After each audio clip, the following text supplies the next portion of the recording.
Daniel, Kabanata 7. Noong unang taon ni Belshazzar bilang hari ng Babylonia, si Daniel ay nagkaroon ng pangitain sa kanyang panaginip. Isinulat ito ni Daniel. Isang gabi, nakita ko na kabi-kabila ay binabayo ng malakas na hangin ang malaking dagat. Mula sa dagat ay may umahong 4 na iba't ibang halimaw. Ang una ay parang leon, ngunit may mga pakpak ng agila. Habang ako'y nakatingin, nabunot ang mga pakpak nito. Umangat ito sa lupa at tumayong parang tao. Binigyan ito ng isip ng tao. Ang ikalawa naman ay parang oso. Ang 2 paa lamang nito sa huli ang inilalakad at may kagat pang 3 tadyang. May tinig na nag-utos dito, "Sige, magpakasawa ka sa karne." Ang ikatlo ay kahawig ng leopardo. Ito'y may 4 na pakpak sa likod tulad ng sa ibon. 4 din ang ulo at binigyan ito ng kapangyarihan. Pagkaraan, nakita ko ang ika-4 na halimaw. Nakakatakot ito at napakalakas. Bakal ang ngipin ito at niluluray ang anumang makagat at tinatapakan ng matira doon. Kakaiba ito sa 3 nauna sapagkat ito'y may 10 sungay. Pinagmasdan kong mabuti ang mga sungay at nakita kong may tumutubo pang isa. Ang 3 sungay ay nabunot upang magkaroon ng puwang ang sungay na tumutubo. Ang sungay na ito ay may mga mata na tulad sa tao at may bibig na nagsasalita ng sobrang kayabangan. Habang ako'y nakatingin, mayroong naglagay ng mga trono. Naupo sa isa sa mga ito ang nabubuhay magpakailan paman. Puting-puti ang kanyang kasuotan at gayon din ang kanyang buhok. Ang trono niya'y naglalagablab at ang mga gulong nito'y nagliliyab. Parang bukal ang apoy na dumadaloy mula sa kanya. Pinaglilingkuran siya ng milyon-milyon, bukod pa sa daang-daang milyon na nakatayo sa harap niya.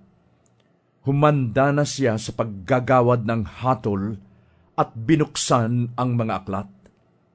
Dahil sa sobrang kayabangang sinasabi ng sungay, muli akong tumingin at nakitang pinatay ang ika-4 na hayop at inihagis ito sa apoy. Ang iba namang halimaw ay inalisan ng kapangyarihan, ngunit binigyan pa ng panahong mabuhay.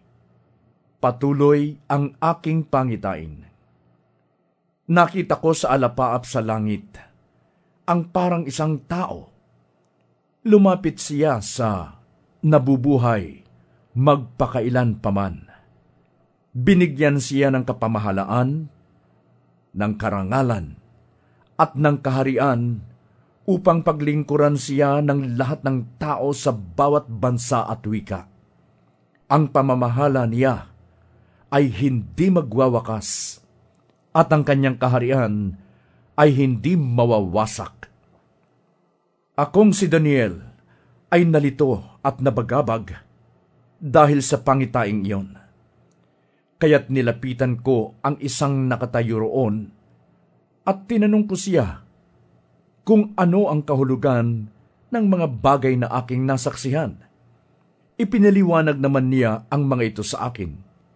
Ang sabi niya, ang 4 na halimaw ay 4 na kahariang lilitaw sa daigdig.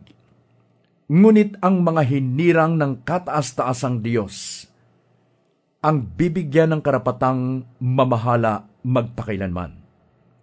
Hinangad kong malaman ang kahulugan ng ika-4 na halimaw, sapagkat malaki ang kaibahan nito sa 3. at dahil sa nakakatakot ang anyo nito, bakal ang mga ngipin at tanso ang mga panga. Dinudurog nito sa kanilulunok ang lahat ng abutan at tinatapakan ang matira. Hinangad ko ring malaman ang kahulugan ng 10 sungay at ang kahulugan noong isang sungay na tumubo at naging dahilan para mabunot ang 3. Gusto ko ring malaman ang kahulugan ng mga mata at ng bibig sa sungay na sobrang kayabangan ang pinagsasasabi at kung bakit ang sungay na ito ay mas malaki kaysa iba. Samantalang ako'y nakatingin, nakita kong dinigma at nilupig ng sungay na ito ang mga hinirang ng Diyos.